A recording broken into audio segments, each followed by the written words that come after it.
Ms O'Connor, the Leader of the Greens. Thank you, Madam Deputy Speaker. Well, the Georgetown Council has made a decision to sell Georgetown Airport. There are reports in the Fairfax papers today, and the Georgetown Transport Association spokesperson was on Leon Compton this morning. Madam Deputy Speaker, Eugene Reid, Airport Manager and President of the Georgetown Airport Association. And now we understand, Madam Deputy Speaker, that one of the potential buyers is a Chinese company, which was established, according to ASIC, on the 4th of April this year, the 6th of April this year. The company, which has its Director and Secretary Jin Chai Hao, is based in Wonga Park, Victoria, but it has a shopfront, as I understand it, in Georgetown. Now, Madam Speaker, Deputy Speaker, these purchases of infrastructure such as airports and ports are becoming something of a trend. We have a proposal that's before the Tasmanian government, which the Greens raised last year, where a Chinese airline is negotiating to set up a flight school at Devonport Airport. Now we have a Chinese company that wants to buy Georgetown Airport. And of course, Madam Deputy Speaker, there is a massive airport proposal for the former Tamworth military base between Virgin Airlines, which is 42% Chinese owned, and other partners which have only been revealed as a result of the investigative journalism of Anthony Clan. Now, Madam Deputy Speaker, the reason I raise this matter is because we are concerned about Chinese companies operating in Tasmania and Australia that are subject to Article 7 of the Chinese intelligence law. Now, before Dr Broad gets up here and does what he does, I just wanted to point out to the House that between 2018 and 19, the Tasmanian Government's Office of the Coordinator-General hosted 4 meetings from Chinese aviation officials, all of which are deemed commercial in confidence.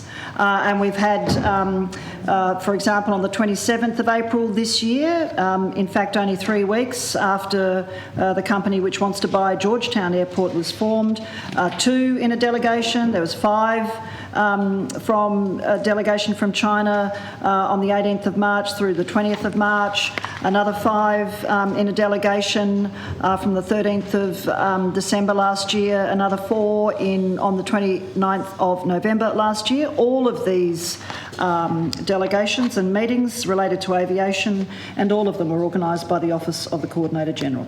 Now, Madam Deputy Speaker, for members in this place who choose not to educate themselves about some of the national security issues that arise, I go to now the National Intelligence Law of the People's Republic of China. It was adopted on June the 27th, 2017, and it came into force the next day, Madam Deputy Speaker.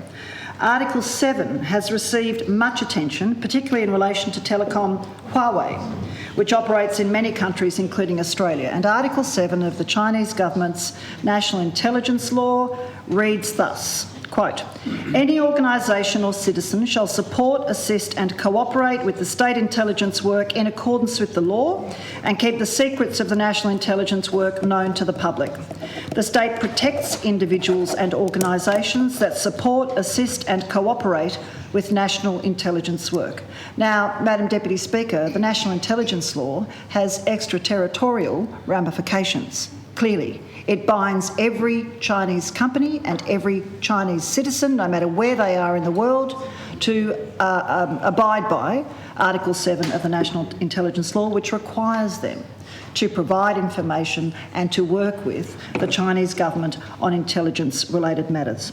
Now, a Chinese government spokesperson has argued that the Western analysis of Section 7 of that law is flawed because it ignores Article 8, which reads, "National intelligence work should be carried out in accordance with the law, respecting and safeguarding human rights and safeguarding the legitimate rights and interests of individuals and organisations." Madam Deputy Speaker, this provides little comfort The Constitution of China provides for a number of human rights on which it has demonstrably failed to deliver and, in fact, breaches every single day.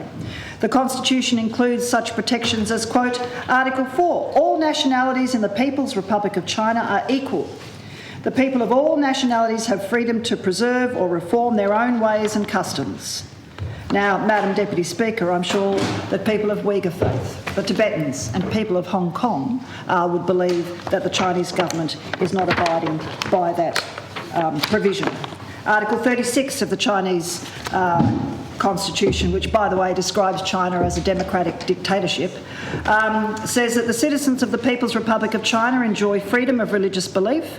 No state organ, public organisation or individual may compel citizens to believe in or not to believe in any religion, nor may they discriminate against citizens who believe in or do not believe in any religion. As we speak, Madam Deputy Speaker, there are people, Uyghur Muslims, Hui Muslims, Christians, Falun Gong practitioners who are being locked up, persecuted and punished by the Chinese government.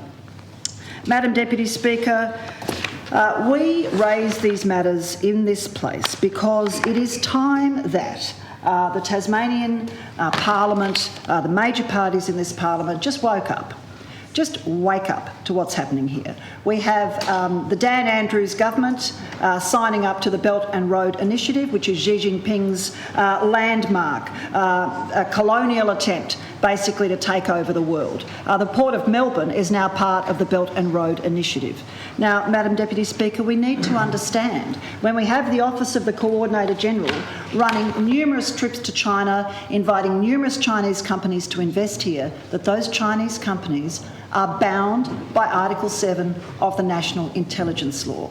Now, foreign investment is very important to Tasmania, Madam Deputy Speaker, but we must accept it with open eyes. And we would argue any company that is wholly or partially owned by the government of China should be treated very warily by the Tasmanian government and all its agencies, including the Office of the Coordinator General.